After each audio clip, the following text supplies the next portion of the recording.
आश्चर्य में लता भवन का निर्माण वृंदावन ने किया और सुंदर सुंदर पुष्पों की ऐसी रचना है मानो बंधन वारे बांधी गई हों, झालरें लटकाई गई हों। नाना पुष्पाद्भुत रचित सन मंडले सत्पथे न। जिस मार्ग से प्रिया प्रीतम पधार रहे हैं, आसपास की लताएं फूली हुई। अब प्रेम में, हृदय में ये भावना, उस भावना में ये वृंदावन प्रकाशित होता है।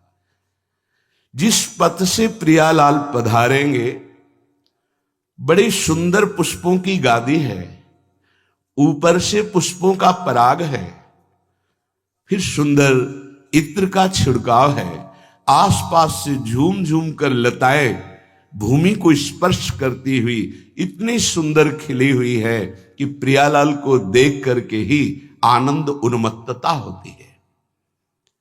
लता भवन का निर्माण सुंदर सुंदर खिले हुए पुष्पों से सजाया गया है। किसने सजाया है? वृंदावन ने। वृंदारण्ये स्वकर रचिता आश्चर्यम सत्पुष्प वाट्याम नाना पुष्पाद्भुत रचित सन्मंडले सत्पथेन।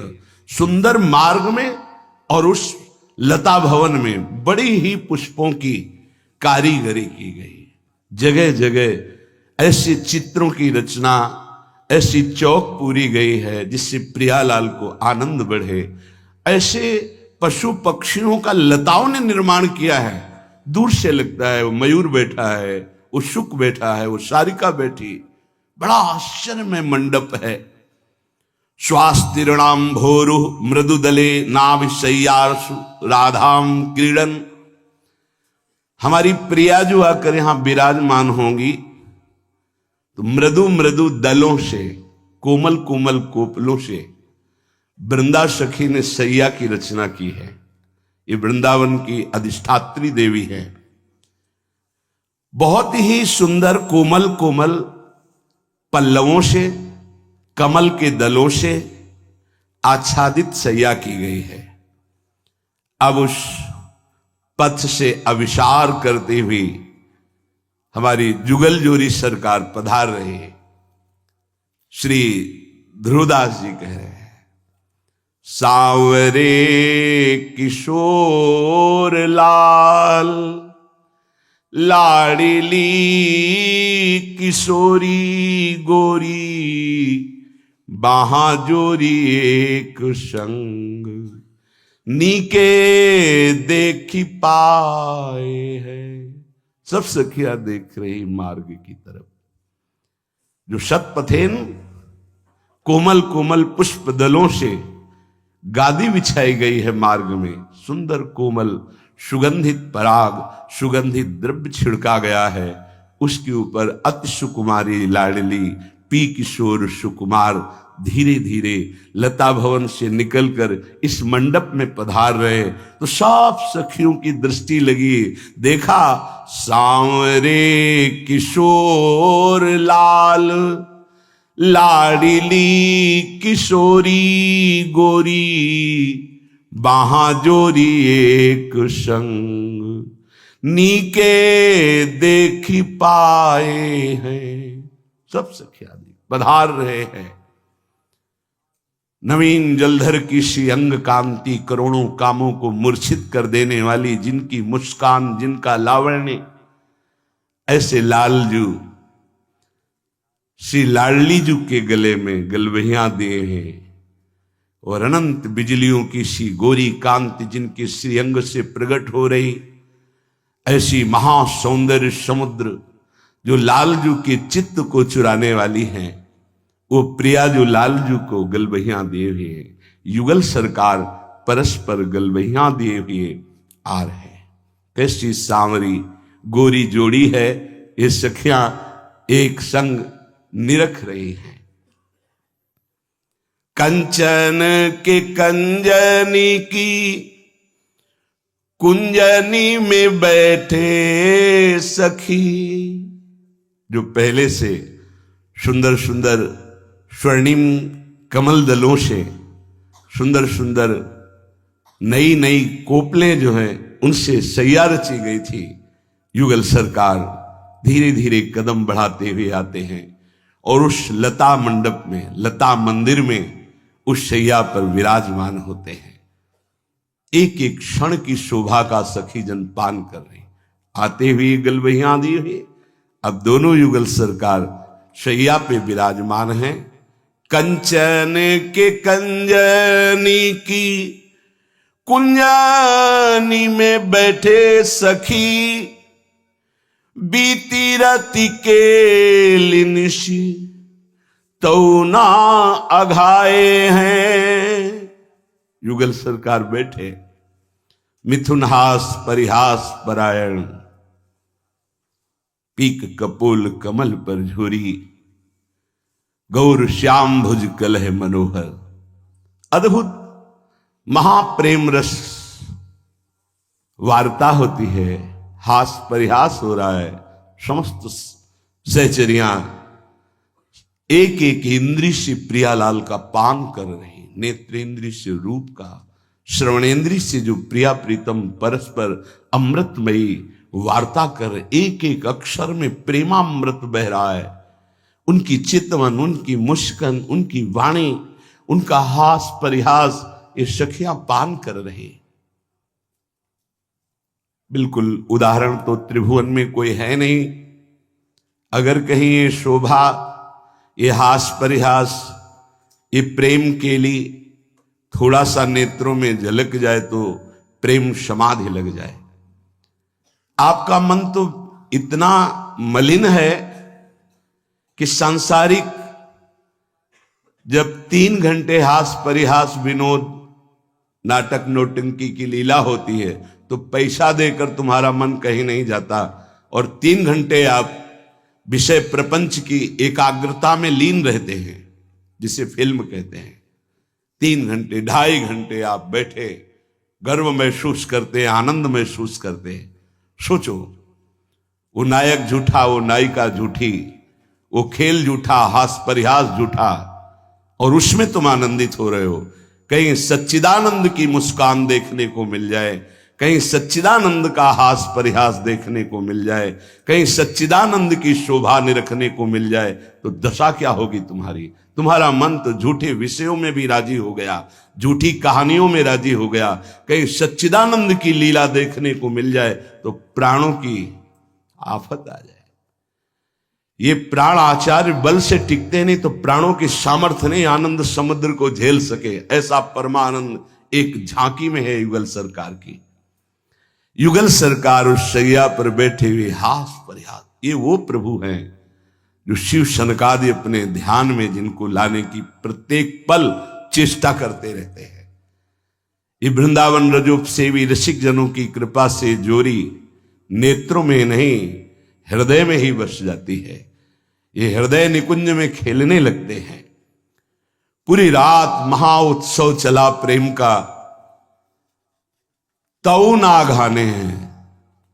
सखियां इस प्रेम चेष्टा को देखकर नहीं अघा रही, और प्रियालाल इस प्रेम चेष्टा की क्रीड़ा से नहीं अघा रहे। बड़े चतुर शिरोमणि लाल जो हैं, पर हमारी लाडली जी के सामने इनकी एक भी चतुरता नहीं चलती। भोरी हैं हमारी प्रियाजू, पर 64 कला प्रवीण हैं। रूप राशि अति चतुर शिरोमणि। लालजू बहुत चतुर शिरोमण हैं। दृष्टि कहीं और है और स्पर्श कहीं और करना चाहते हैं। कैसे कोई जान पाएगा?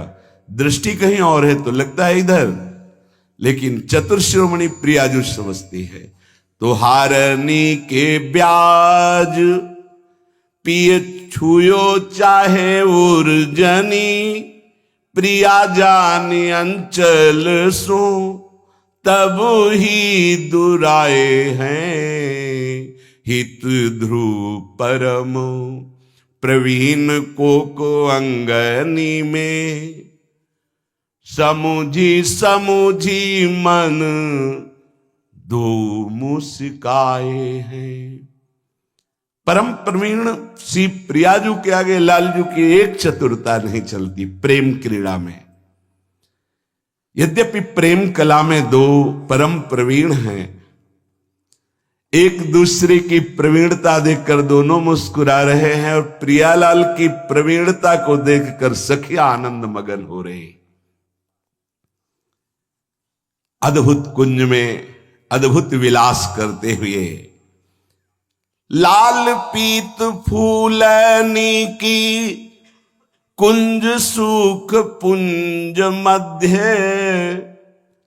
लाल पीत बागे तन दो लाल पहिरे, भूषण की दुति प्रति अंगनी में झलकत, मानो रूप सिंधु ते उठती है लहरें, मंद मंद हंसी कछु रंग भीनी बातें करें, बेसरी के मोती दो छवि थर हरे, हित ध्रुरी जिरीजी रहे रति रस भीजी, अंचल निसुधि भूली परे सुख गहरे।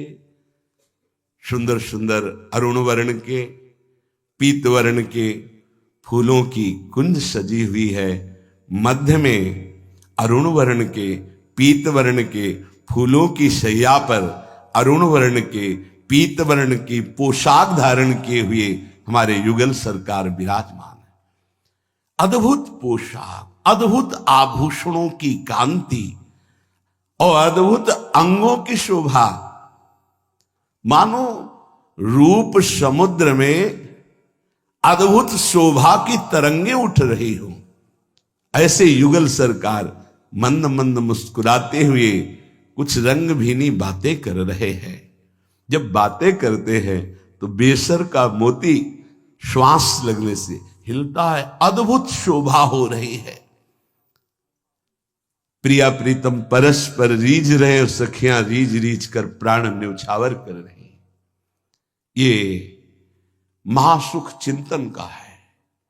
वृंदावन के रसिक परमहंस इसी शोभा, इसी रस में सदैव डूबे रहते हैं। श्रीपाद प्रबोधानंद जी महाराज कह रहे हैं, धन्य है उनका जीवन जो राधा क्रीड़न कृष्णोवतु, जहां श्री प्रिया प्रीतम क्रीड़ा कर रहे हैं वहां दृष्टि पहुंच चुकी है। धन्याति धन्य उनका जीवन है जो युगल सरकार की रूप माधुरी, केली माधुरी का पान करके जिनका हृदय पूर्ण रहता है। लोक लोकांतर की कोई पदवी, मोक्ष आदि की भी जिनकी चाह नहीं रह गई, वो इस रस का रसास्वादन करते हैं। उपासक अगर कोई वासना रखेगा तो इस उपासना की सिद्धि में बहुत विलंब हो जाएगी। सच्ची कहते हैं, कहीं सुख नहीं है। आपका मलिन हृदय इसलिए हर जगह आसक्ति बस चिपक रहा है। ये भोग, ये सुख, ये सुख, ये सुख। सच्ची कहते हैं, निर्मल हृदय से अगर आप देखोगे तो इस माया रचित बनावटी संसार में सुख कहाँ है। किसी को भी मिला होता आज तक तो इतिहास में, शास्त्र में कोई लिख देता मैं परम सुखी हो गया। कहीं सुख नहीं। आप अपने जीवन को साक्षी करके देखिए। आप अपने हृदय के न्यायाधीश बनिए और बोलिए आज तक आपको किस भोग में सुख मिला।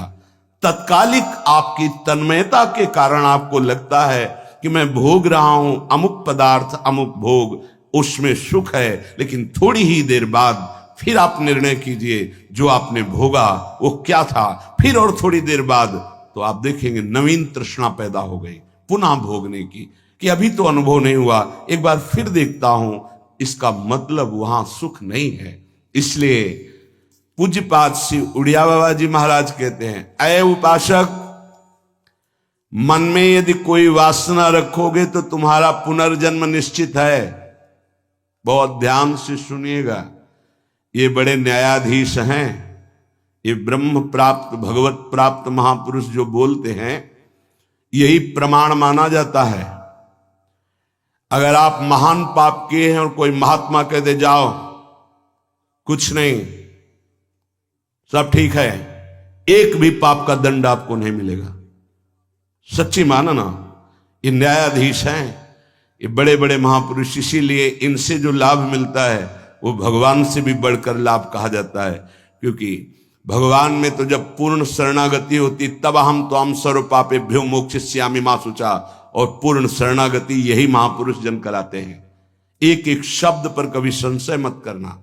ये जीवन का वो सूत्र है जिनके आधार पर बाल्यावस्था से चला गया है। अय उपासक, अय साधक, मन में यदि कोई वासना रखोगे तो पुनर्जन्म तुम्हारा निश्चित हो गया है। होश में हो जाओ।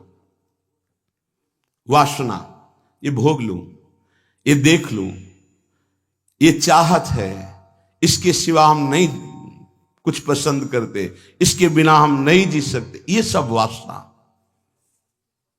हिरण में ममता हो गई तो भगवान के पुत्र हैं, भगवान ऋषभ देव जी के पुत्र हैं भरत जी महाराज, अगला जन्म हिरण का हुआ। स्त्री में आसक्ति हो गई पुरंजनी में, तो पुरंजन का अगला जन्म स्त्री का हुआ। अगर कोई भी वासना है आपका जन्म होगा, प्रमाण से कहते हैं बाबा। प्रार्थना करते हैं कोई वासना रहने न पावे, नहीं तो अगला जन्म हो जाएगा, बड़ा निकृष्ट भी हो सकता है। हम एक बहुत बड़े महात्मा की बात बता रहे हैं। बाबा कह रहे हैं जब हम राम घाट में रहते थे गंगा की, तो एक बड़े अच्छे महात्मा वहां थे। उन्होंने एक अपनी कुटिया बना रखी थी। एक दिन उनके कोई बड़े धनी मानी भगत आए और सोने की कई मुहरें चरणों में रखी, भेंट में रखी। उन्होंने सोच करके ले लिया कि संत भंडारा करेंगे, और गीता जी के एक बस्ते में बांध कर रख दिया। वस्त्र को आवेष्टित करके ग्रंथ को जब रखा जाता है तो उसे बस्ता कहते हैं। एक रस्सी होती और उसको जब ऐसे करके कई बार लपेटा, उसी में वो स्वर्ण की मुद्राएं रख दी, मोहरें। सोचा कि कभी समय आएगा तो हम भंडारा कर देंगे। कुछ संतों ने उनसे कहा चलो तीर्थ यात्रा करने बद्री नारायण चलते हैं। चिंतन में आया कि वो मोहरे रखी, भंडारा करना था, पर संतों से कह नहीं पाए और चले तो बद्री नारायण नहीं पहुंच पाए, रास्ते में ही प्राण निकल गए। प्राणों का क्या भरोसा, कौन सा कदम आखिरी होगा किसको पता, कौन सी श्वास आखिरी होगी किसको पता। इसलिए बहुत चतुर सुजान वो हैं कि कोई संकल्प नहीं रहने देते, नहीं रखना चाहिए। चतुर सुजान साधक कल हम ये करेंगे, नहीं नहीं, अगर श्री जी ने चाहा तो कल ऐसा हो जाएगा। शब्दों में बंधना, शब्दों में ही मुक्त होना, संकल्प में ही बंधना और संकल्प से ही मुक्त हो जाना, दोनों बातें हैं। कल मुझे अमुक जगह जरूर जाना है, तुरंत अंदर से हाँ श्री जी ने चाहा तो जरूर चले जाएंगे। वाणी से भले चूक हो जाए, अंदर से चूक नहीं होनी चाहिए। तत्काल आराध्य देव को बीच में लो, नहीं फंस जाओगे। एक बार भी आराध्य देव को बीच में नहीं लिया,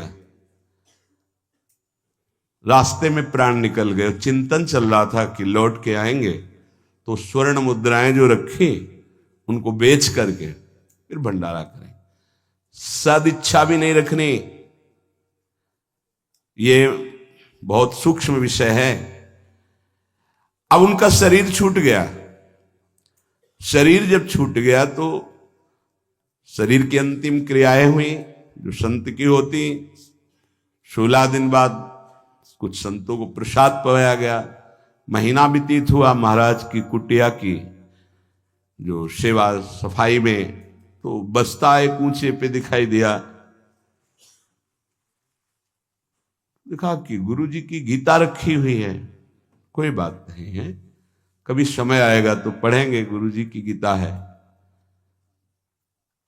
रात्रि में स्वप्न हुआ उनके शिष्य को कि बेटा मैं पतित हो गया, चूक हो गई। अंतिम समय स्वर्ण मुद्रा का ध्यान होने के कारण मैं सांप बनकर उसी बस्ता में बंधा हुआ हूं। जब तक स्वर्ण मुद्राएं बेचकर संत सेवा नहीं करोगे, मुझे सांप की योनि मिली है। पूज्य पादुड़िया बाबा भी वहीं रामघाट में थे। उन्होंने स्वप्न सुनाया कि ऐसा ऐसा गुरुजी का स्वप्न देखा। तो सब संत एकत्रित हुए, सबके सामने जे ही बस्ता खोला गया, सोई नवीन अवस्था का सर्प फड़काड़ के खड़ा हो गया। स्वप्न सच्चा निकला, क्योंकि वो आदेश हुआ था गुरुजी का। वो एक स्वप्न नहीं था, वो एक आदेश था। इसलिए सब संतों को एकत्रित किया था कि ऐसा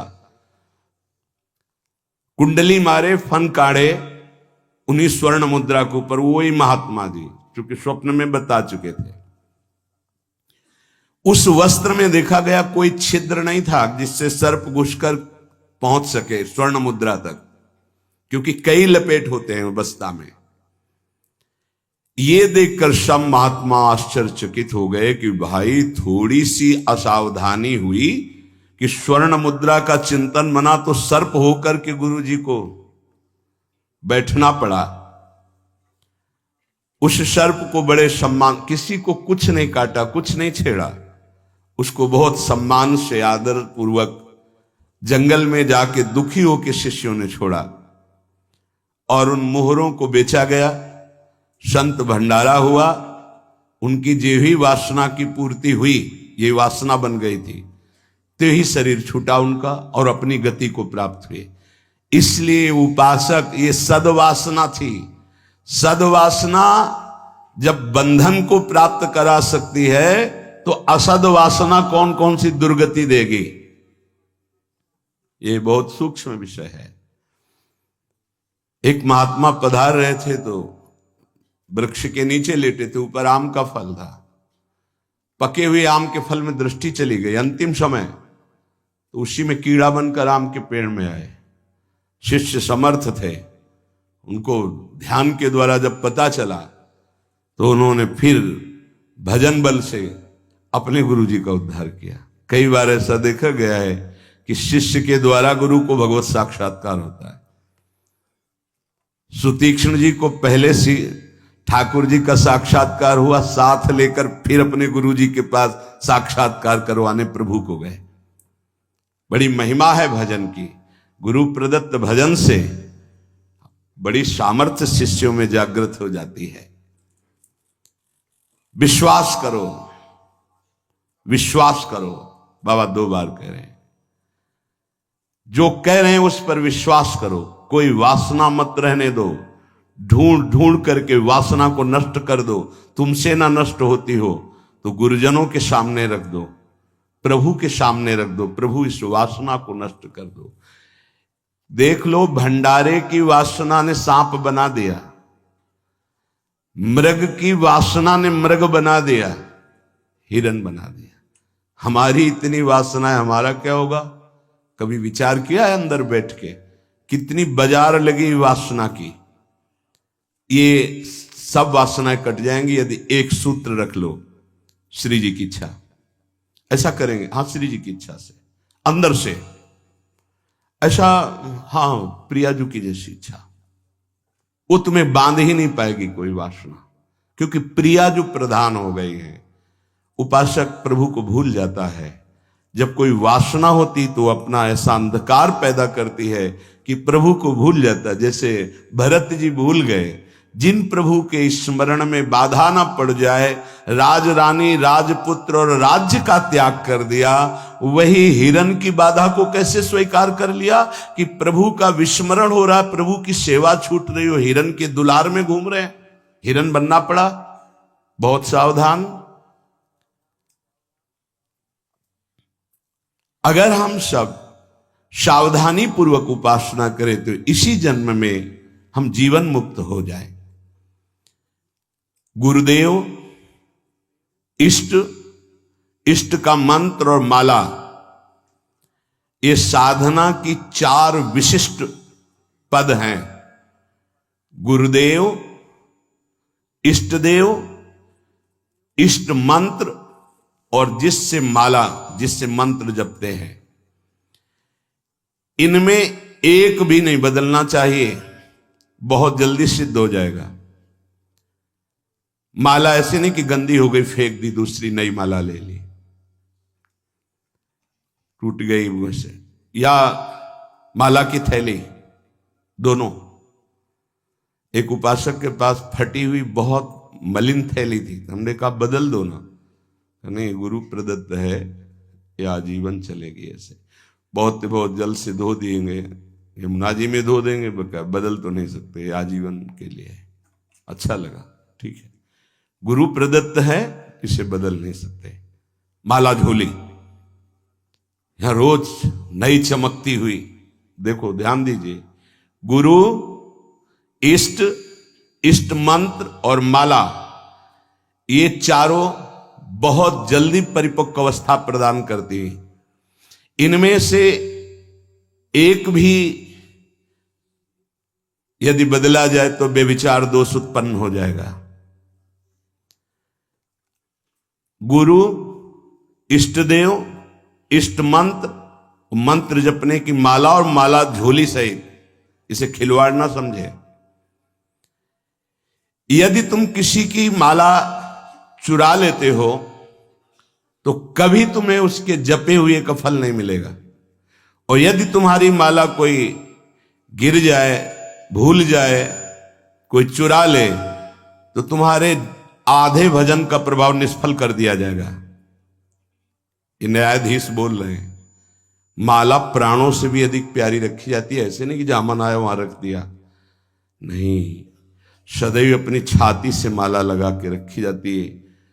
अगर कोई बात करनी, कोई सेवा करनी, तो माला को यहां ऐसे रख लिया, गले में डाल लिया कि नहीं से। अब कुछ लोग ऐसे नहीं रखी जाती, अगर माला रखना भी है तो उसके नीचे आसन होना चाहिए, उससे मंत्र जपते, खिलवाड़ नहीं। यदि चोरी चली गई तो भी आपका आधा भजन निष्फल हो जाएगा, और चुराने वाले को कभी भी जितना जप करेगा उसका फल नहीं मिलेगा। किसी की माला से जप नहीं करना चाहिए। मिली हुई माला को जहां मिले वहां सम्मान से टांग दो, कभी लौटेगा वो तो ले लेगा। कभी माला पड़ी हुई उठाना नहीं चाहिए, लेना नहीं चाहिए, उससे कुछ लाभ आपको मिलेगा नहीं। अगर यहां माला पड़ी है तो यही टांग दो, जिसकी माला है अगर वो वापस आएगा तो वहां मिल जाएगी उसको। कभी आप किसी की माला से जप न करें। जो किसी की माला चुरा लेता है उसकी कभी आध्यात्मिक उन्नति उससे नहीं हो सकती। माला, झोली, इष्ट मंत्र, गुरुदेव और इष्ट देव आजीवन एक ही रखे, बदलाव न करे। यावत जीवन इन चारों को एक रखे, गुरुदेव, इष्ट देव, इष्ट मंत्र, इष्ट माला, उपासक बहुत जल्दी परिपक्व अवस्था को प्राप्त हो जाएगा। ये बातें बड़ी गूढ़ हैं, ये आध्यात्मिक सत्संग, इसलिए आपको ये सुनने को मिल रही। कर्म चार प्रकार के होते हैं। एक कर्म जिनसे यहां भी सुख मिले और परलोक में सुख मिले, जैसे हम यहां किसी भूखे को भोजन पवा देते हैं तो हमारी संपत्ति भी बढ़ेगी और परलोक में इसके पुण्य का बड़ा लाभ प्राप्त होगा। या हम ऐसी कुछ अपने धन से व्यवस्था करते हैं जिससे भजन करने वाले संतों को सुख मिले, जो सतमार्ग में चल रहे हैं उनकी वास की व्यवस्था, वस्त्र की व्यवस्था, भोजन की व्यवस्था, यहां भी तुम्हारे ऐश्वर्य बढ़ेगा और परलोक में भी भगवत कृपा प्राप्त होगी। औषधालय खोल देना, प्याऊ खोल देना, ऐसी व्यवस्था कर देना जिनकी व्यवस्थाएं नहीं हैं, उनको वस्त्र है, भोजन है, औषधि है, इस तरह की, तो यहां भी सुख और परलोक में भी सुख। पर ध्यान रहे, पोस्टर बैनर नहीं होना चाहिए। अगर आपने कहीं छपवा दिया या अपनी जबान से कह दिया तो उसका प्रभाव क्षीण हो जाता है, ये लोग समझते नहीं। आपने वृंदावन आए, 100 संतों को भोजन पवाया, इसके बाद पूरे गांव में 4-4 जगह बैठ के कि वृंदावन गए थे, 100-200 संतों को ऐसा पवाया, संत भी कह रहे थे कि वाह भाई, और 100 रुपया भेंट दी। वो बड़ाई जो आप झोंक रहे हो ना, सब खाली हो रहे हो आप। चुप। ये लोग कुछ ऐसे देहाभिमानी होते हैं कि एक पंखा भी टंगवाएंगे ना तो पंखा की हर पंखुड़ी में जिला अमुक, बाबा का नाम, दादी का नाम, और ये नाम और वो नाम, अपना नाम, पूरा पता, फोन नंबर सहित पंखा में ऐसे देखे गए। कुछ भी करना है ये सब। तुम्हें अपने नाम की चिंता है या संतों की सेवा की चिंता हुई? तो ये ध्यान रखो, जिनमें यहां भी सुख मिले और परलोक में सुख मिले उसे सत्कर्म कहते हैं। सत्कर्म गुप्त होना चाहिए, पर अभिमान गुप्त होने नहीं देगा, पक्का। वो चाहे दीवाल से कहेगा जरूर। ये अंदर देख लेना, फूलन आएगी, कहना कुछ तो ऐसा कि बाद में संत पाएंगे, पहले ही परिक्रमा मार्ग में बोर्ड लग जाता है, आज यहां 100 संत सेवा और अमुक जिले के अमुक अमुक अमुक ऐसे। तब ये लगता है कि कैसे तुम नादान बच्चे हो, तुम्हें इतना बड़ा सौभाग्य सुकृत का मिला था, इतना महान सत्कर्म, और तुमने सब मिटिया मेट कर दिया। और उनको लगता है कि सत्कर्म का फल यही है। 100 रुपया के अगर फूल डालने हैं तो फिर 100 लोगों को तो पता चलना चाहिए कि वीडियो में कि हम ही फूल डाल रहे थे। बड़ा हम का खेल चालू है। ये कर्म तभी परलोक में आपको मिलेगा जब यहां आप गुप्त रखें। देखा है आपने गुप्त कैसे कमाई की जाती। बहुत बड़ी यज्ञ की थी, मैदा फैक्ट्री के मालिक थे। जब वो आते थे कानपुर में गुरु आश्रम में संत दर्शन के लिए, तो 20 गाड़ियां उनके साथ होती थी। आधा किलोमीटर पहले ही रुक करके नंगे पैर पैदल आते थे। जब वो यज्ञ करवाए तो एक हाथ में झाड़ू सोहनी और एक में डलिया, और जो ऐसे खा पी के दोना पत्तल फेंक देते वो उठाते। कहीं कोई पोस्टर नहीं, कहीं और इतनी दिव्य, सब खान पान सामग्री सब ऐसी।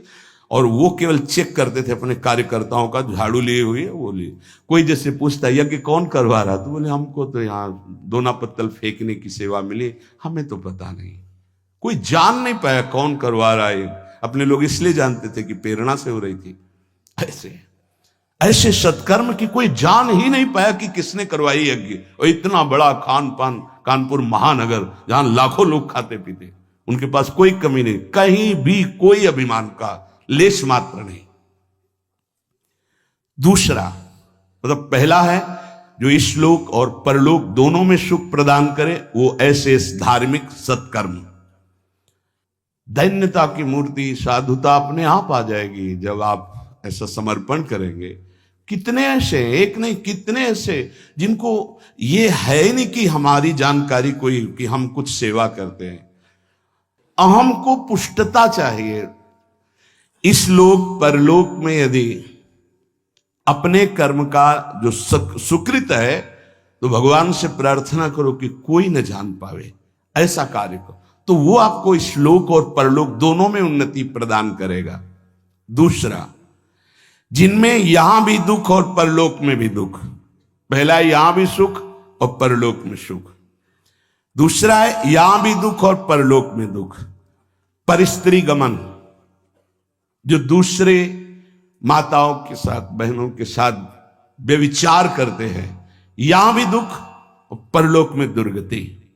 अगर गृहस्थ हो तो एक पत्नी जो आपने पाणी ग्रहण किया है, बस। दूसरा मदिरापान, मद्यपान, यहां भी दुख, परलोक में दुर्गति। द्वैत कीड़ा, जुआ, यहां भी दुख, परलोक में दुर्गति। हिंसा, मांस खाना, यहां भी दुर्गति और परलोक में भी दुर्गति। देख लेना, खूब मांस खा लो, फिर तुम्हारा मांस जब अंतिम समय सड़ेगा ना, और तुम्हारी जब दुर्गति होगी तब तुम्हें पता चलेगा। अभी तो खा लो, अभी तो तुम बातें बना लो, समय आएगा तब तुम्हें ऐसा जलाएगा। कभी कभी ऐसा लगता है कि ये मानव देह केवल संत कृपा से ही लाभ ले सकता, अन्यथा नहीं ले सकता। ये कोई पक्षपात की बात नहीं। जिनको संत समागम नहीं मिला है, पूरा पशुवत जीवन व्यतीत हो रहा है, पशुवत जीवन। बस इतना लक्ष्य है, कितना भोग भोग लें, कितना विषयों का सेवन कर ले, बस इतना ही उनका लक्ष्य है। वो चाहे पैसे के बल से, वृद्धावस्था पैसे के बल से, वही विलासिता, वही भोग, सोच नहीं रहे कि किस लिए आया था, क्या करना। यहां भी दुख और वहां भी दुख। जो दूसरों को दुख देता है, हिंसा करता है, व्यभिचार करता है, मांस खाता है, यहां भी दुख और परलोक में भी दुख। तीसरा, यहां सुख, परलोक में दुख। जो कर्जा ले लिया वापस नहीं किया, कई तरह के ऐसे दूसरों को लूटने वाले, दूसरों को नाना प्रकार से सुख चुराने वाले जो लोग हैं, वो यहां सुख का अनुभव करने के लिए करते हैं। अपहरण कर लिया, ऐसा कर लिया, चोरी कर लिया, ऐसा, इसके बाद का परिणाम परलोक में तो भयानक दुख मिलेगा। और सबसे बड़ा दंड होता है, मन जलता रहता है। कोई भी अधर्म करने वाला मन कभी प्रसन्न नहीं रह सकता, निर्भय नहीं रह सकता। वहीं संत निर्भय रह रहे और वो भयभीत है, प्रतिपल अस्त्र बांधे हुए। जो यहां भोग प्रधान जीवन है, दूसरे का सुख छीनता रहता, छल कपट, बहुत कपटी स्वभाव होता है लोगों का। कोई बिरला ऐसा होता है जो भजन के साधना के बल से कपट को मिटा करके सरल स्वभाव न मन को टिलाई, नहीं तो सांप जैसी टेढ़ी चाल होती, सामने कुछ और, पीछे कुछ और, बोल कुछ और रहा है, कर कुछ और रहा है, सोच कुछ और रहा है। ऐसे लोग यहां सुखी दिखाई देते हैं। लोगों के प्रश्न भी रहते हैं, झूठ, कपट, छल, हिंसा, चोरी, ऐसे लोग यहां सुखी दिखाई देते हैं बड़ा, लेकिन परिणाम उनका बड़ा भयंकर होता है, महान दुख को प्राप्त होते हैं। पहला है यहां सुख वहां सुख, सत्कर्म। दूसरा है यहां भी दुख वहां भी दुख, असत्कर्म। तीसरा है भोग कर्म, दूसरों का धन छीनना, भोगों में मगन रहना। यहां तुम्हें सुखी दिखाई देंगे, बड़ा परिणाम एकदम विध्वंसक होगा, मिट्टी में मिल जाने वाला, कुछ नहीं बचेगा, सर्वनाश हो जाएगा। इसको आप आंख खोलकर देख लो, संसार में रहते हो, समाचार आदि के द्वारा संसार के द्वारा, जिनकी झूमती थी मिट्टी में मिल गए। अधर्माचरण करने वाला कभी सफल नहीं हो सकता। झूमती थी, अभी से लेकर इतिहास साक्षी है। जिस लोक में भुजा ठोक देता था, लोकपाल भयभीत हो जाते थे, मिट्टी में मिल गया। ऐसे ही है अधर्माचरण, चोरी, हिंसा, बल विक्रम के द्वारा दूसरे की संपत्ति को छीनकर भोगो, ये बहुत देखा है, नष्ट हो जाते हैं समय आने पर विध्वंस। और परलोक में तो दुर्गति ही होती है। चौथा, ये बहुत जोर का है, यहां दुख, परलोक में परम सुख। ये है त्यागी महापुरुष, जिन्होंने यहां जानबूझकर समस्त भोगों का त्याग करके भगवान के लिए महान दुख को आमंत्रित किया। गर्मी, सर्दी, बरसात, निंदा, अपमान, काम, क्रोध, लोभ, मोह, मद, मत्सर, सबको सह रहे हैं। राधा राधा राधा राधा राधा, ये परम पद में आरूढ़ होंगे। तपस्वी, नाम जापक, व्रत उपवास, योगाभ्यास, साधना, इनके द्वारा पूरे जीवन कष्ट सहते रहते हैं और जगत मंगल और परम पद की प्राप्ति, ये चार प्रकार के कर्म होते हैं, जिनमें यहां सुख वहां सुख, उदान, पुण्य, सत्कर्मादि, जिनमें यहां दुख और परलोक में दुख, पापाचरण, एक शब्द में बोल सकते हैं पापाचरण।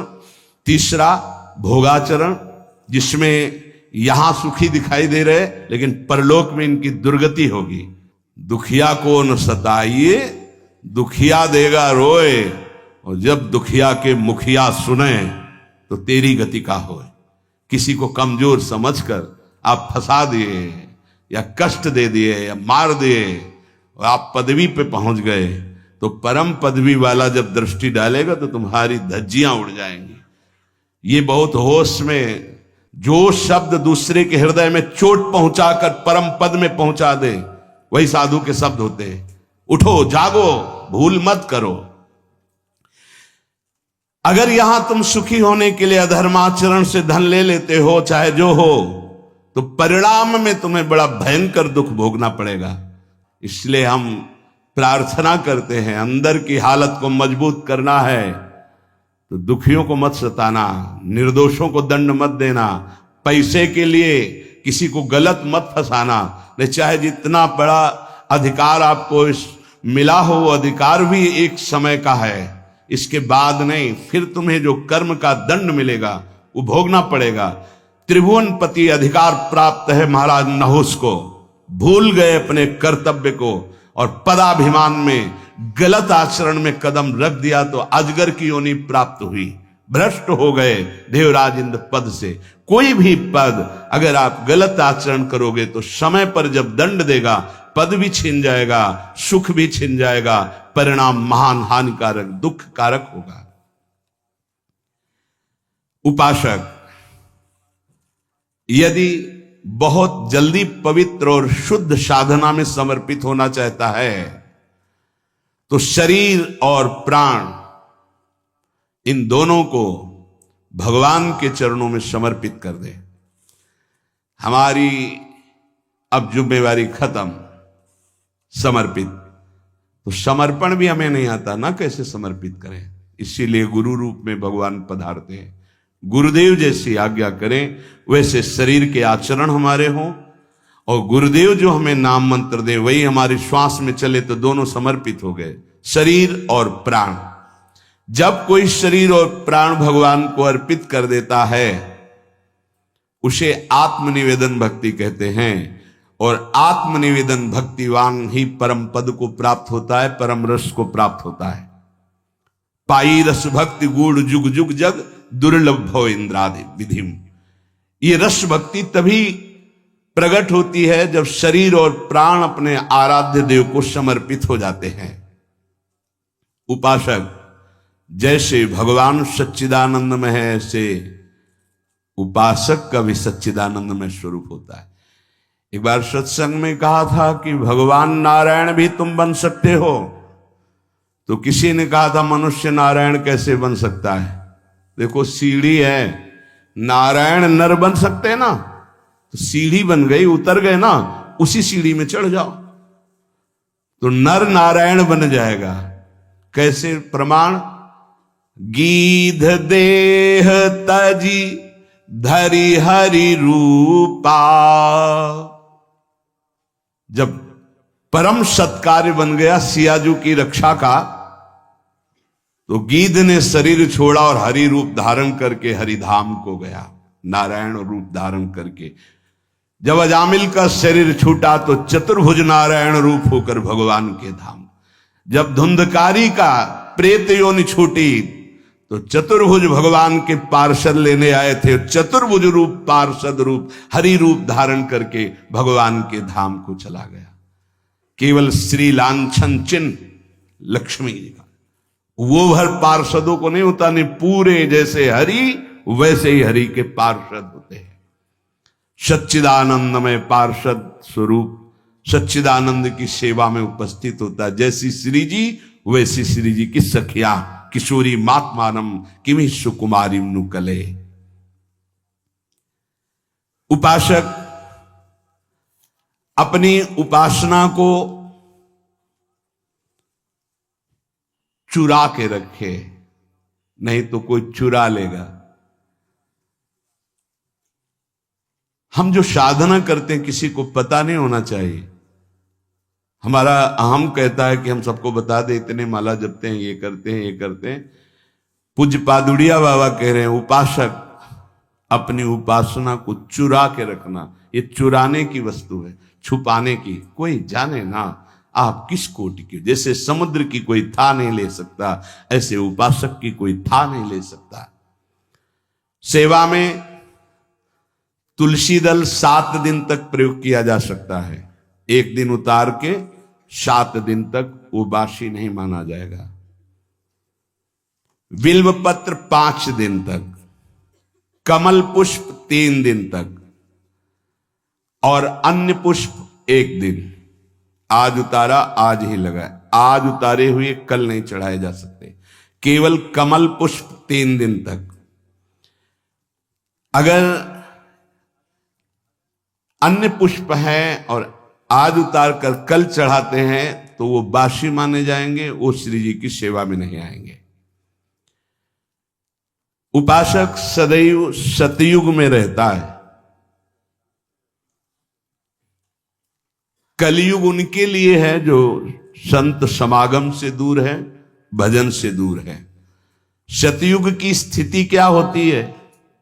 सतयुग के वासी जो उपासक है उनमें हर समय विचार में पवित्रता होती है, मंत्र जाप में तन्मयता होती है, नाम जाप में तन्मयता होती है, आराध्य देव के ध्यान में मगन रहते हैं और वो निरंतर परोपकार, भगवत सेवा, समाज सेवा, वो सतयुग में ही रहते हैं। अगर ये बात है तो सतयुग में ही हो।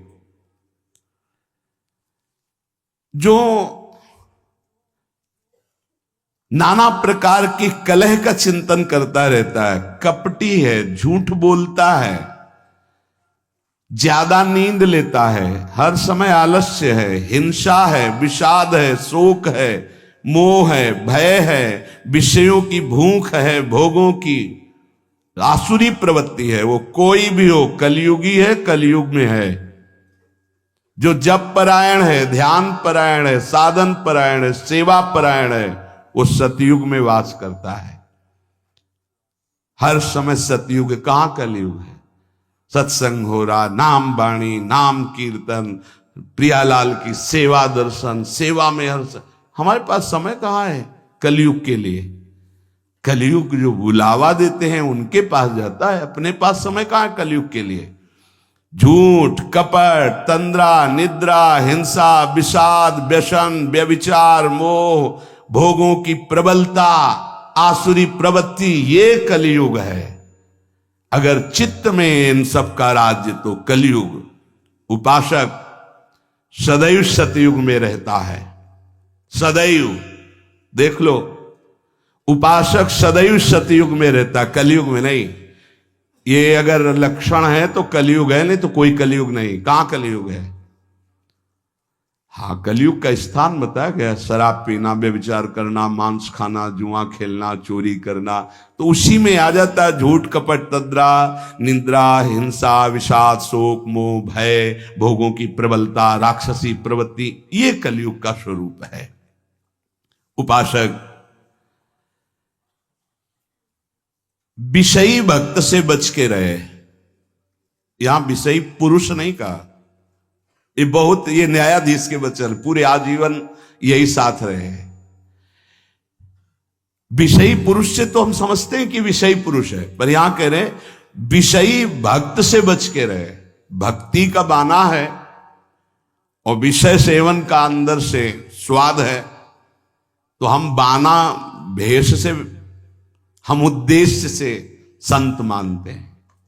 उद्देश्य तुम्हारा भगवत प्राप्ति भजन है तो हमारे मित्र हो, और उद्देश्य नहीं है तो बच के रहना। यहां कह रहे उपासक विषयी भक्त से बच के रहे, क्योंकि हमारी श्रद्धा होगी कि भगत है और विषयी है तो संसार का राग प्रकट हो जाएगा, जो राग हमारे भजन मार्ग में बहुत बाधा पैदा करेगा।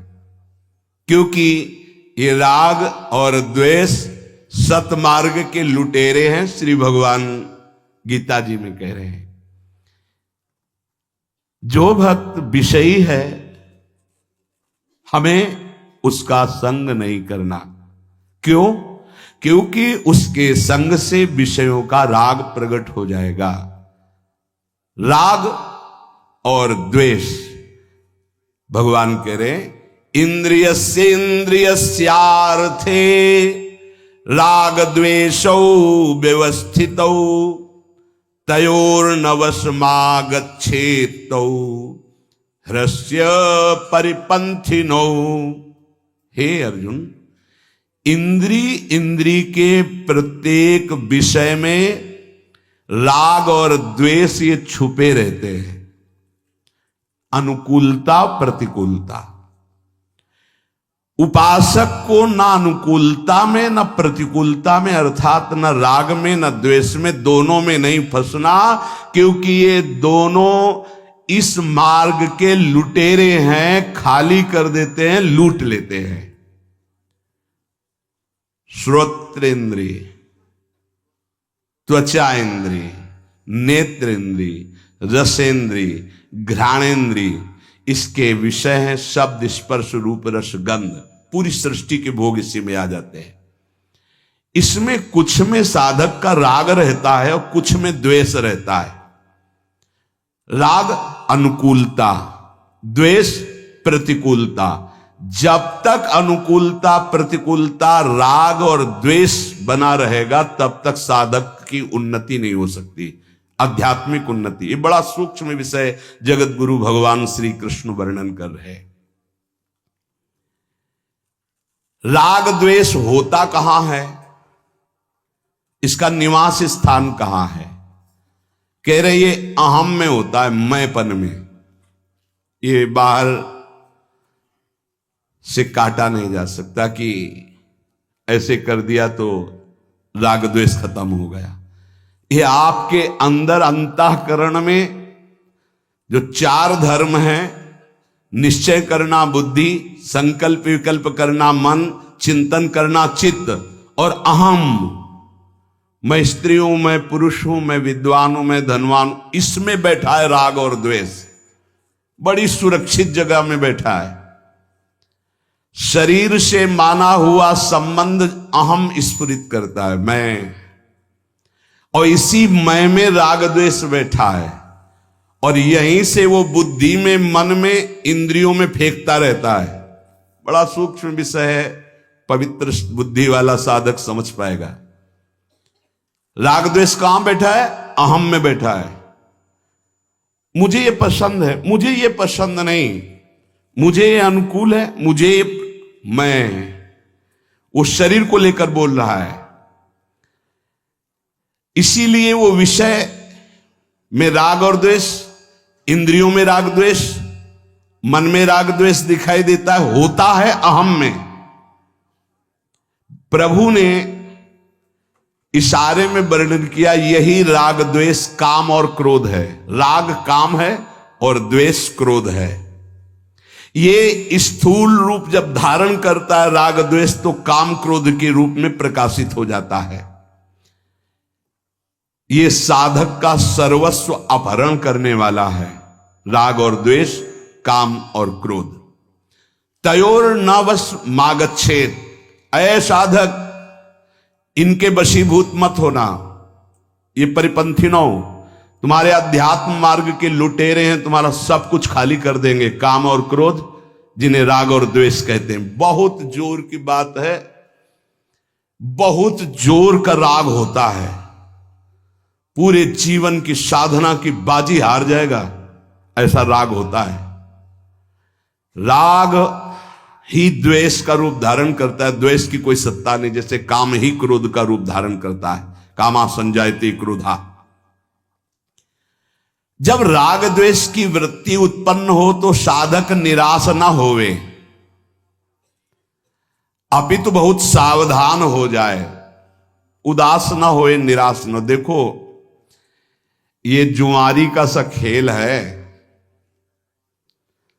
जय बार जुआरी हारता है तय बार उसकी जिद और बढ़ती है। शायद अब की जीत जाऊं, अब की जीत जाऊं। ऐसे ही साधना में होता है। ऐसा नहीं कि एक बार में ही जीत गया, कई बार साधक दांव हार जाता है। अच्छे अच्छे खिलाड़ी हार जाते हैं। बहुत गंभीरता से समझना, निराशा नहीं आनी चाहिए, नहीं तो फिर असली में हार जाएंगे हम। कई बार ऐसा होता है जीवन में, कई जगह राग हरवा देता है, हमको फिसला देता है। फिर एकदम सावधान हो। जैसे जुआरी के, अगर अब की जीत गए तो पूरी बाजी जीत जाएंगे, शायद अब की जीत जाएं, तो वो तो जीते ना जीते, जीता तो हारा, हारा तो हारा, और यहां हारा तो जीता और जीता तो जीता। ये अध्यात्म है। निराश तो नहीं होना, ये हमारी प्रार्थना है। साधक कभी निराश न हो कि अब क्या होगा, अब तो मैं हार गया। कुछ नहीं हारे, एक नया अनुभव मिला हारने से। जानबूझ के मत हारना, अनुभव नहीं मिलेगा। फिर अगर फिसल गए हो तो अनुभव मिलेगा। कहां से फिसला, क्यों फिसला, आगे बढ़ूं, निराशा नहीं। और आध्यात्मिक ऐसा है कि जैसे जल में ऐसे मारा तो गड्ढा दिखाई दिया, हाथ हटा लिया, पूरा बराबर हो गया। समझ रहे, फिसल गए तो लगा हानि हो गई, लेकिन अध्यात्म में फिर संभल करके चले तो बिल्कुल बराबर हो गया, कोई हानि नहीं हुई, बड़ा मंगल हो जाएगा। निराशा तो उपासक को करनी नहीं, ये ध्यान प्रार्थना हमारी मान लीजिए, नहीं तो आप परमार्थ से हार जाएंगे। अंतिम श्वास तक हारना नहीं है, हारते हुए भी हारना नहीं, ये बात मान लेना। मैं हर बार कमर कसूंगा, अब की शायद जीत जाऊं, अब की शायद जीत जाओगे, निकल जाओगे। बहुत ध्यान देने का विषय वर्णन हो रहा है, यही हमारी आध्यात्मिक उन्नति मारी जाती है। क्या होता है, साधक राग पूर्वक किसी कर्म में प्रवृत्त ना हो, किसी भोग में, किसी विषय में, किसी कर्म में, आज्ञा मान करके कर्म में प्रवृत्त हो। यह बड़ा सूक्ष्म विषय है। साधक की कर्मों में प्रवृत्ति या निवृत्ति अपनी रुचि से नहीं होती। मुझे अच्छा लगता है इसलिए करता हूं, मुझे अच्छा नहीं लगा इसलिए छोड़ दिया, नहीं। वो आज्ञा पर करता है, आज्ञा पर त्याग करता है, इसलिए उसका करना राग पूर्वक नहीं और त्याग करना द्वेष पूर्वक नहीं है, वो आज्ञा पे चलता है, साधक है। शास्त्र आज्ञा, गुरु आज्ञा। ध्यान दीजिए, हमारा हर कार्य अब जो ही कहें करें हम सोई, आयस लिए चले निज दासी। राग द्वेष की सत्ता ही नहीं रह जाएगी। हमारा जो कार्य होता है वो शास्त्र आज्ञा, गुरु आज्ञा से होता है। अगर हम किसी कार्य में प्रवृत्त होते हैं तो आज्ञा, कर्तव्य। अगर निवृत्त होते हैं तो आज्ञा, कर्तव्य। हमारा कर्तव्य ये नहीं करना चाहिए, शास्त्र आज्ञा, गुरु आज्ञा, इसलिए हम नहीं करते। द्वेष पूर्वक त्याग नहीं, राग पूर्वक ग्रहण नहीं। जब राग द्वेष पूर्वक क्रिया की जाती है तो उसका फल उत्पन्न होता है, और राग द्वेष का फल पतन के सिवा और कुछ नहीं होता, पतन। जब साधक संसार से अलग होकर भजन मार्ग में अध्यात्म की उन्नति प्राप्त करने की चेष्टा करता है, बहुत सुंदर बात कह रहे हैं, उसी समय उसके हृदय में बड़ी बुरी बुरी स्फुरणाएं प्रकट होती है। सब साधक सावधानी से सुने। जब साधक संसार का त्याग करके सच्चिदानंद की प्राप्ति के लिए भजन में लगता है तो उसके हृदय में, अंतःकरण में बड़ी बुरी बुरी स्फुरणाएं प्रकट होती है। साधक घबरा जाता है। भगवान यहां आश्वासन दे रहे हैं साधक को, स्फुरणाओं से घबराना नहीं। इन स्फुरणाओं की सत्ता नहीं है कि तुम्हारा कुछ भी बिगाड़ सके। ये उत्पन्न हो रही हैं, जो थी पहले अब नष्ट हो रही, प्रकट हो करके। सिद्धांत है ये नष्ट हो रही है क्योंकि तुम भजन परायण हो। पर चूक अच्छे अच्छे से हो जाती, कोई समझ नहीं पाता नष्ट हो रही, वो उसी में तन्मय होकर नई क्रियाएं कर बैठता है। राग बन गया, संस्कार बन गया, यही चूक हो जाती। ध्यान देना, जब हम साधन भजन पे, तो हमारे अंदर गंदी गंदी स्फुरणाएं जो जन्म जन्मांतर की, अब हम उनको ये नहीं समझ पाते कि ये नष्ट हो रही। हमारे अंदर काम आ रहा है, हमारे अंदर क्रोध आ रहा है, हमारे अंदर भोग आ रहा है, भोग की बातें आ रही, पुरानी बातें आ रही, आ नहीं रही, वो नष्ट हो रही। अगर आप उनमें तन्मय होकर नवीन क्रिया कर बैठे तो संस्कार बन गया, मिटने की जगह बन गया, अब पतन अवश्यंभावी। अतः उपासक स्फुरणाओं को देखकर घबराए नहीं, आ नहीं रही, ये जा रही है। संसार का जब आप भोग करते थे तो स्फुरणाएं आ रही थी, तुम जान नहीं पाए, वो इकट्ठा हो रही थी। जब तुम संसार से मुक्त होने के लिए भजन शुरू किए तो अब वो जाएंगी, निकलेंगी, वो निकल रही स्फुरणाएं।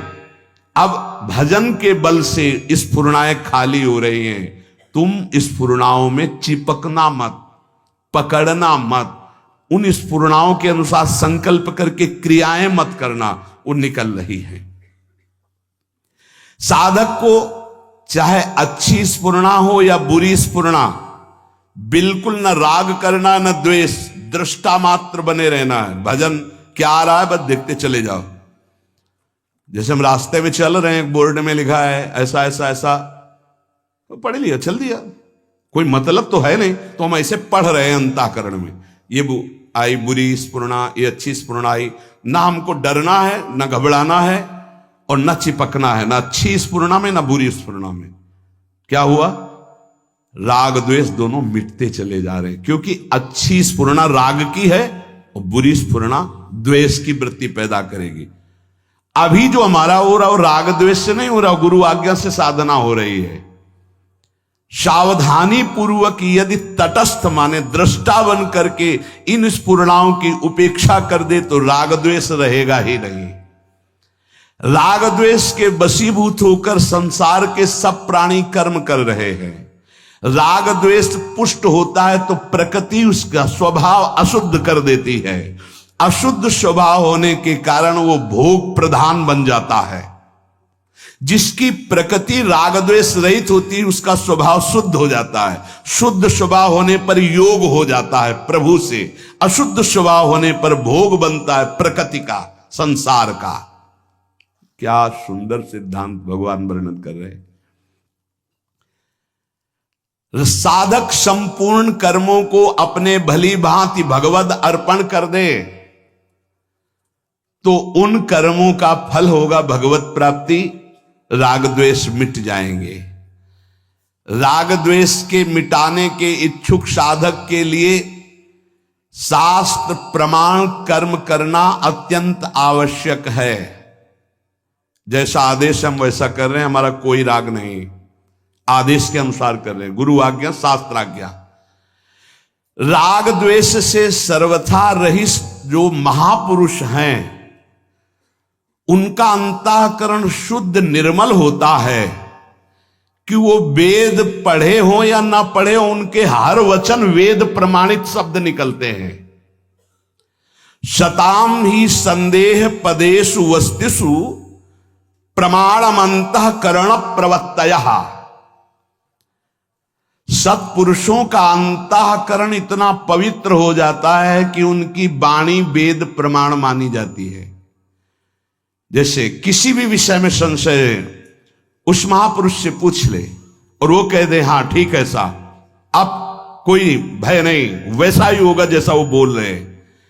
सताम ही संदेह पदेषु वस्तुषु प्रमाणम अंतःकरण प्रवत्तयः।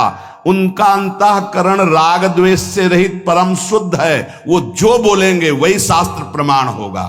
महापुरुषों का अंतःकरण इतना शुद्ध निर्मल होता है कि स्वतः वेदों का भावार्थ उनके हृदय में प्रकट हो जाता है। वो जो बोलते हैं आप वेद से प्रमाणित कर लीजिए, वो मिलेगा कहीं ना कहीं लिखा।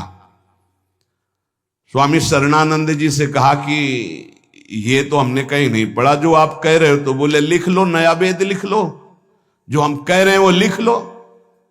तो इतनी ठसक से कैसे बोल रहे थे? क्योंकि अंतःकरण भगवदाकार है, तो कह रहे लिख लो, नए ग्रंथ को लिख लो, जो हम बोल रहे हैं वो लिख लो। तुम्हारी पहुंच नहीं तो पहले से सब लिखा हुआ है, उसको मिला लेना। जो महापुरुष राग द्वेष रहित, उसके अंतःकरण में शास्त्र अनुकूल ही बात निकलेगी। राग द्वेष का सर्वथा अभाव होने के लिए जो साधक राग द्वेष मिटाना चाहता है उसे किसी महापुरुष का आश्रय लेना पड़ेगा। क्योंकि शास्त्र को हम नहीं समझते कि हमारे लिए कब कहां कैसी आज्ञा है। वो महापुरुष ठीक वही आज्ञा करेंगे जिससे हमारा मंगल होगा। जब हम किसी महापुरुष का आश्रय लेते हैं, उनकी आज्ञा के अनुसार हम साधन व्यवहार सब करते हैं, तो हमारा स्वभाव शुद्ध हो जाता है, स्वभाव शुद्ध हो जाता है। यही कारण है कि ऐसे महापुरुष के आचरणों से जगत का मंगल होता है और ऐसे महापुरुष आदर्श माने जाते हैं जिनका हृदय शुद्ध हो गया, राग द्वेष रहित। ये राग द्वेष उत्तरोत्तर बढ़ने नहीं चाहिए, कम होने चाहिए, देखते जाओ। और जिससे द्वेष हो जाए तो हमने अपने अंतःकरण में गुरु प्रताप से उसकी निवृत्ति का उपाय एक ही पाया है, उसमें भगवत भाव करके प्रणाम कर लेना, बार बार प्रणाम। उसकी याद जब आवे, हृदय जले तो प्रणाम कर लो, वो सामने आवे तो प्रणाम कर लो, तो द्वेष मिट जाएगा। जैसे हम किसी से द्वेष नहीं करते, पर बार बार हमसे द्वेष कर रहा है, तो हमको लगने लगता है कि हमसे द्वेष क्यों कर रहा है, तो हमारे अंदर भी द्वेष जागृत हो जाता है। अब उससे बचने के लिए अगर उपाय नहीं किया तो द्वेष पक्का हो जाएगा। द्वेष पक्का हो जाएगा तो उसकी निंदा होने लगेगी, उससे झगड़ा होने लगेगा, उसकी बुराइयां शुरू, कूड़ा करकट हो गया, सब उपासना में कूड़ा करकट हो जाए। पहला कार्य, जहां देखे हे पतित पावन प्रभु, मैं आपको समझ नहीं पा रहा, प्रभु आपको प्रणाम है, आपकी ये द्वेष लीला हम नहीं समझ पाए, नाथ आप ही हो, बच जाओगे पक्का। जब कहीं ऐसा हुआ है तो पतितानाम पावनेभ्यो वैष्णवेभ्यो नमो नमः, हे प्रभु आपको मैं नहीं समझ पा रहा, आप ही नाथ बचाओ, आपकी इस द्वेष लीला में मैं न फंस पाऊं, पक्का निकल गए, पक्का। तुम्हारे हृदय से द्वेष चला जाएगा तो उसके हृदय में जो हरि जाने, आपके हृदय में राग द्वेष नहीं होना चाहिए। उपासक दूसरों को सुख पहुंचाने की जब लालसा कर लेता है तो बहुत जल्दी हृदय उसका राग द्वेष से रहित होता है। दूसरों को सुख पहुंचाए, पर किसी से मांग के नहीं, चंदा बटोर के नहीं। यहां मना कर रहे हैं, मेरे द्वारा लोगों का कल्याण सुख हो, इसके बदले में मुझे रुपया एकत्रित करना है, भोग सामग्री मांग के एकत्रित करना है, ये सेवा नहीं होती, इसे सेवा नहीं कहते, ये वासना की पूर्ति कही जाती है। ध्यान दीजिएगा, दूसरों को सुख पहुंचाने से बहुत जल्दी राग द्वेष मिटता है, जिसे सेवा कहते हैं।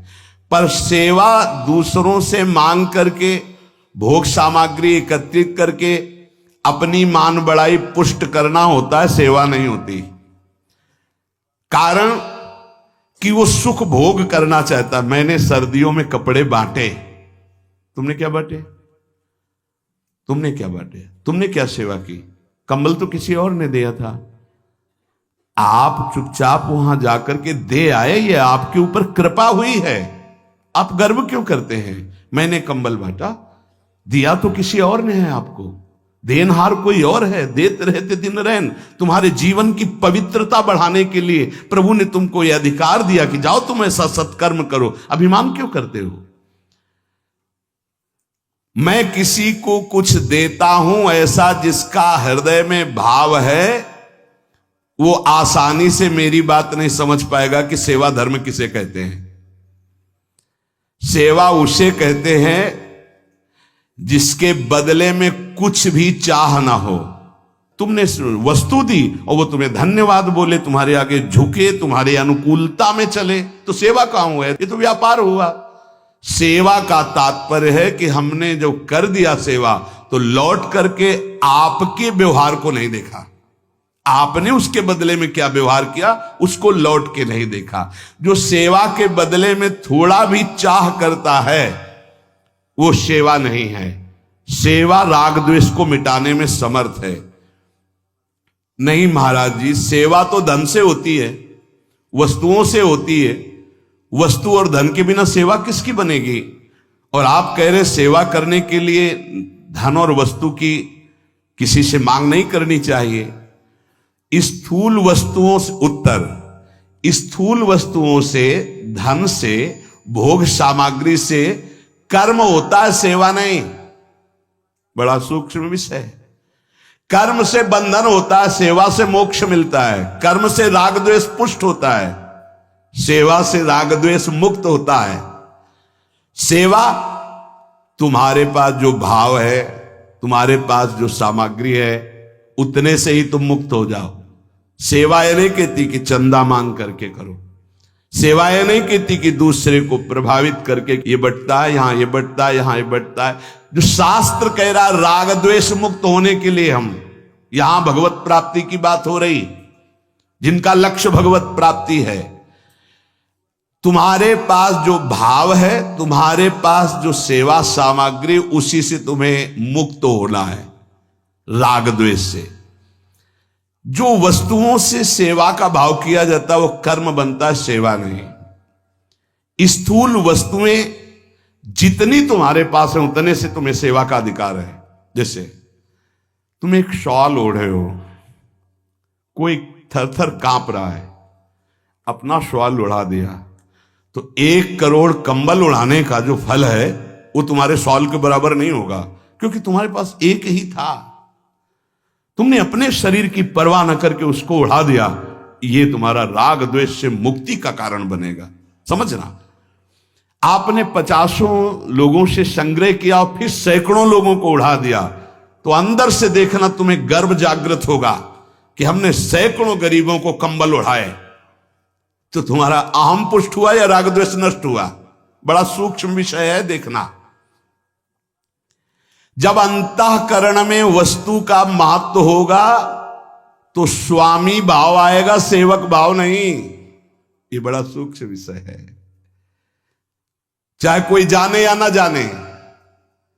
जब वस्तु का महत्व होगा तो सेवा भाव नहीं, स्वामी भाव आएगा। मैंने उसको ये दिया, मैंने ये किया। और जब वस्तु का महत्व नहीं होगा, भाव का महत्व होगा, तब सेवा बनती है। हम 4 रुपए सब्जी के लिए जा रहे थे, रास्ते में देखा कोई बहुत कष्ट से तड़प रहा है, उसे अस्पताल ले गए। वो 4 रुपए पूरे के पूरे लगा दिए, नमक रोटी खा लिया। बहुत बड़ी सेवा बन गई। सेवा का शब्द समझना, बहुत बड़ी सेवा बन गई। जो हमारे पास है उसी से हमें खोजना नहीं है। जब कभी ऐसी सेवा का अवसर मिल जाए तो हम उसको करें, जितना हमारे पास। इसके आगे भगवान जाने, हमें मांगने की जरूरत नहीं, सहयोग की जरूरत नहीं। वास्तव में सेवा केवल भाव से पूर्ण होती है। तुम्हारा जो भाव, अच्छा जैसे तुम्हारे पास धन नहीं, कोई ऐसा तड़प रहा, तुम उसकी सेवा में पहुंच गए, उसको दुलार कर रहे हैं, मन में है कि हम इसको सुख पहुंचावें, लेकिन आपके पास सुख सुविधा नहीं, आपकी सेवा बन गई, आपका भाव बन गया, आप राग द्वेष से मुक्त होने की क्षमता वाले महापुरुष बन गए। यहां परमार्थ पद की बात हो रही। वस्तुओं का देना सेवा नहीं है। वस्तुओं को दिया और अभिमान पुष्ट किया, इसे सेवा नहीं कहते, ये दुकानदारी है। सेवा का भाव होता है, भाव के साथ जो कुछ तुम्हारी वस्तु है उसको ये मान के, तो दियम वस्तु गोविंदम तुभ्यमेव समर्पय। हे प्रभु, आपने दी थी, इस रूप में आकर आपने स्वीकार कर ली, धन्य है प्रभु, आपकी बड़ी कृपा। अहम नहीं आया, राग द्वेष मुक्त हुआ। सच्चे सेवक की वृत्ति नाशवान वस्तुओं में जाती ही नहीं है। अंतःकरण में वस्तुओं का महत्व मिटाने के लिए सेवा समर्थ है। जिसकी धरोहर थी उसको दे दिया, ऐसा भला कभी आता है दान देने में? वो कर्म बना, कर्म, शुभ कर्म, पुण्य बन सकता है, सेवा नहीं। सेवा मेरे राधा वल्लभ लाल, आप इस रूप में आपने दिया और आपने लिया, नाथ ये तो आपकी मंगलमयी लीला, आपकी वस्तु आपको समर्पित, ये भाव सेवा। स्वाभाविक अगर आप इस सेवा रहस्य को जान जाएंगे तो राग द्वेष से मुक्त हो जाएंगे। सेवा ही परम धर्म है। हृष्य परिपंथिनों, अय परमार्थ के पथिक, इन राग द्वेष लुटेरों से अपनी साधना संपत्ति को बचा लो। राग और द्वेष रूपी लुटेरों से। किसी के शरीर से राग हो जाएगा तो काम पैदा हो जाएगा, किसी के शरीर से द्वेष हो जाएगा तो क्रोध पैदा हो जाएगा, और काम और क्रोध दोनों तुम्हारे भजन को छीन ले जाएंगे, चुरा ले जाएंगे। हर समय खाली हो जाती है जेब, ध्यान रखना। जहां आप गुस्सा किए या काम क्रीड़ा किए, काम भोग किए, तो तुम्हारी थैली खाली की खाली फिर शुरू। लूट ले गए, परिपंथी नो लुटेरे हैं। तभी तो आध्यात्मिक उन्नति नहीं होती। साधक इन लुटेरों की तरफ देख नहीं पाता, इसलिए आध्यात्मिक उन्नति नहीं होती। यही कारण है कि साधना बहुत वर्षों तक करने पर भी उसे अध्यात्म अनुभव नहीं होता। प्रायः साधकों की शिकायत लगी रहती है कि मुझे तो कुछ आनंद का अनुभव नहीं हुआ। उसका कारण है तुम्हारे साधन भजन को ये लुटेरे लूट रहे हैं। कौन? राग और द्वेष, काम, क्रोध, ये लूट रहे हैं। देखो, साधना में मन लगे या न लगे, साधना फल दे के रहती है। बड़ा सूक्ष्म इससे वर्णन है। साधकों को रहता है मेरा मन नहीं लगता, तुम चिंता मत करो, तुम राधा राधा बोल रहे हो, मन लगे ना लगे इसका निश्चित फल है। पर यदि तुम राग और द्वेष पूर्वक व्यवहार कर रहे हो, जैसे नाम भी जप रहे हो और भ्रष्टाचार भी है, पराई माता बहनों से व्यभिचार भी है, क्रोध भी कर रहे हो, द्वेष भी कर रहे हो, गंदी आदतें भी कर रहे हो, इसके बाद तुम्हारे हाथ में अभी कुछ स्टॉक नहीं आएगा परमार्थ का, भजन का, साधन का। खोखले बने रहोगे और ऐसे कितने वर्ष व्यतीत हो जाएंगे, फिर आप शिकायत करोगे कि हमें इतने वर्ष हो गए नाम जप करते, कोई लाभ नहीं मिला, क्योंकि चोरों से अपनी गठरी चुरवाते रहे आप। हम मन की एकाग्रता को ज्यादा महत्व नहीं देते, हम देते हैं राग और द्वेष परमात्मा। ये राग द्वेष, माना हम 10 बार नाम लिया तो 10 बार तो सुरक्षित है, हम 1000 बार लिया वो हमारी पूरी जेब काट ले गए, क्या बचा? राग द्वेष, काम, क्रोध, ये जेब कटुआ है, ठग हैं, ये लूट रहे हैं, परिपंथी नो। ये ऐसे ठग हैं कि इनसे हाथ मिला के जेब कटवाई जाती है।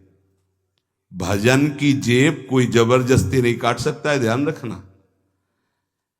इनको इतनी कलाएं आती हैं कि हम इनको छाती से लगाएंगे, आओ दोस्त, और जो ही छाती से लगे जो ही काटे, फिर जलन किया, कुछ अनुभव ही नहीं हो रहा है, क्योंकि बार बार भ्रष्ट माने गिर जाना, बार बार पतित हो जाना, बार बार ये काम, क्रोध, बार बार राग द्वेष हमको नष्ट करते रहते हैं।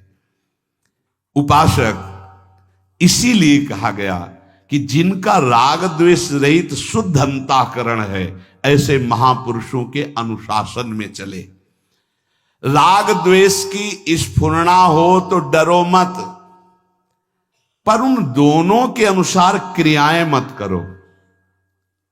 स्फुरणा में साधक पतित होने लगता है कि स्फुरणा आई, अब तो क्या होगा, अब जैसा मन कह रहा वैसा करना पड़ेगा, नहीं करेंगे तो जलेंगे, फिर वैसा कर बैठता है। ये परिपंथिनो, राग द्वेष स्वतः नष्ट होने वाले हैं, तुम चुप रहो। इनकी अंदर स्फुरणा हुई, ये हाहाकार मचा रहे हैं, मचाने दो, तुम राधा राधा राधा राधा राधा, ये नष्ट हो जाएंगे। साधक उनकी इतनी सत्ता दे देता है, उनको इतना महत्व दे देता है, उनका इतना आदर करने लगता है कि वो नष्ट होने के बजाय साधक को नष्ट कर देते हैं। काम, क्रोध साधक को नष्ट कर, इनकी सत्ता नहीं, स्फुरित होता है, होने दो, किसी से बोलो मत, कहो मत, चिड़चिड़ापन मत लाओ, जलो मत, गंभीर। कोई पूछे कैसे हो, बहुत अच्छे, कृपा है, नहीं कोई शारीरिक मानसिक परेशानी नहीं, श्री जी की कृपा से कोई परेशानी नहीं।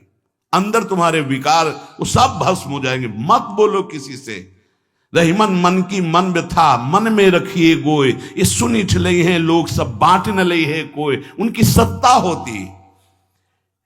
राग द्वेष स्वतः नष्ट होने वाले हैं, ये ज्यादा देर टिकेंगे नहीं, फुलझरिया की तरह अपना चमत्कार दिखाएंगे, नष्ट हो जाएंगे। साधक इनकी सत्ता दे देता है, इनका आदर करता है, इनका महत्व करता है, और वो साधक को नष्ट कर देते हैं। अगर तुम इनका आदर ना दो, इनका महत्व ना दो, इनकी तरफ मत देखो, ये अपने आप नष्ट हो जाएंगे। सुख दुख का कारण दूसरे को मानने से राग द्वेष पुष्ट होते हैं। सुख देने वाला देखो मान्यता होती है। वर्षा हुई, एक नाच रहा है और एक रो रहा है बैठे। कौन? किसान नाच रहा है खेती में, बढ़िया बढ़िया वर्षा हुई, और कुम्हार के बर्तन सूख रहे थे, वो सब फैल गए, वो बैठे रो रहा है। वर्षा का क्या है? एक को प्रतिकूल पड़ रही, एक को अनुकूल पड़ रही। वर्षा तो समतुल है, वो तो बरस रही है। हमारी अनुकूलता, हमारी प्रतिकूलता, हमारी मान्यताएं ही पूरी की पूरी अनुकूलता। अब गर्मी में आग प्रतिकूल लगेगी और सर्दी में दूर से तापत तो कितना सुखद लगती है। ये अनुकूलता प्रतिकूलता आने जाने वाली और मान्यता के अंतर्गत है। स्वरूप में इनका कोई महत्व नहीं है। तुम स्वरूप हो, देह नहीं हो। थोड़ी देर के लिए काम क्रोध विकल कर रहे हैं, सह लो, ये नष्ट हो जाएंगे। उनका महत्व में, अरे काम आ गया, अरे क्रोध आ गया, चुप शांत, वो नष्ट हो जाएंगे, अपने आप नष्ट हो जाएंगे। उनकी सत्ता ही नहीं, वो ज्यादा देर नहीं टिकेंगे। आप टिकाओगे तो टिक जाएंगे। आप आसन बिछा कर बैठा लोगे, सत्ता दोगे, सत्ता काम आया, उसी का चिंतन कर रहे हैं, उसी के अनुकूल आचरण करने लगे, उसी की तरह वार्ता व्यवहार करने लगे, भ्रष्ट कर देगा, नष्ट कर देगा। मन बुद्धि राग द्वेष आदि दोष पैदा हो जाए तो कोई दोष की बात नहीं। एक इस प्रसंग को समझ लो, क्रियाएं ना होने पावे, उनकी सत्ता नहीं है, अंदर से मान लो नहीं, लूटते रहते हैं, बहुत दूर तक चलते हैं काम क्रोध राग द्वेष। राग द्वेष मन में उत्पन्न हो जाए, काम क्रोध मन में उत्पन्न हो जाए, कोई खतरे की बात नहीं है। उनके अनुसार कोई क्रिया ना होने पावे, क्रिया खतरे की बात है। अंदर ही छुपा लो, भस्म हो जाएगा। जो उपासक उनके वशीभूत होकर क्रिया रूपी दोष कर बैठता है, वो उनके वशीभूत हो जाता है और वो उपासक के अध्यात्म के उत्साह को नष्ट कर देते हैं। जैसे किसी की कड़वी बात, किसी का तिरस्कार, अपमान हमारे प्रति व्यवहार हुआ, अब हमारे अंदर क्रोध आ रहा है, अब हमको बताना भी नहीं, ना उससे ना किसी से। आपको वो गाली दे रहा था, कैसा भगवान की लीला है, उसकी बुद्धि, हंस के। अब सामने तो कुछ कह नहीं पाया, पीछे नाश मना रहा है। उसका नाश नहीं होगा, आपका अभी शुरू हो गया, क्योंकि आपका हृदय जल रहा है, हृदय गंदा हो रहा है, हृदय द्वेष से युक्त हो रहा है। बड़ा सावधान। उपासक कभी अपना बल न माने राग द्वेष हटाने का, गुरु कृपा, भगवत कृपा, और चुपचाप सह जाए और ये सोचे कि देखो हम कृपा से बच गए। उसने गाली दिया, हम सह के निकल गए, ये गुरु कृपा। अरे बड़ी कृपा भगवान की, उत्तर नहीं दिया और हृदय भी नहीं जला, और देखो हमारी निंदा की, बच गए, वशीभूत नहीं हुए। साधक को कभी भी राग द्वेष के वशीभूत होकर क्रिया ना होने पावे, बस इस पर ध्यान देना है। राग द्वेष हृदय में स्फुरित हो, डरना मत। राग द्वेष तुम्हारा कुछ नहीं बिगाड़ सकते यदि क्रिया ना होने पावे। मनोगतान, मन में आए तो कोई बात नहीं, अभी थोड़ी देर आया है, अभी शांत हो जाएगा।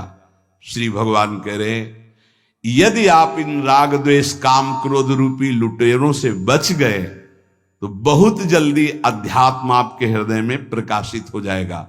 और जो अध्यात्म मार्ग गुरुदेव ने दिया है, उस मार्ग को कभी छोड़े ना। दूसरा कोई आपके पास आकर के बताए कि हम बड़ी सुविधा वाला मार्ग बता रहे हैं, बहुत सुविधा दे रहे हैं, बड़ा सुखद है, बड़ा ऐसा है, और आपके मार्ग में जिसमें चल रहे हो देखो वर्षों हो गए, कुछ अनुभव भी नहीं हुआ और कुछ सुख भी नहीं मिला, आ जाओ हमारी बात पर, तो नहीं मानना चाहिए। आगे के श्लोक में भगवान उसका वर्णन करते हैं कि अच्छी तरह आचरण में लाए हुए सुख सुविधा वाले दूसरे के धर्म से दुख देने वाला अपना धर्म सर्वश्रेष्ठ है। आपको भले लग रहा है अभी दुख, लेकिन परम सुख प्राप्त होगा। इसकी व्याख्या कल करते हैं। श्री राधा वल्लभ लाल की।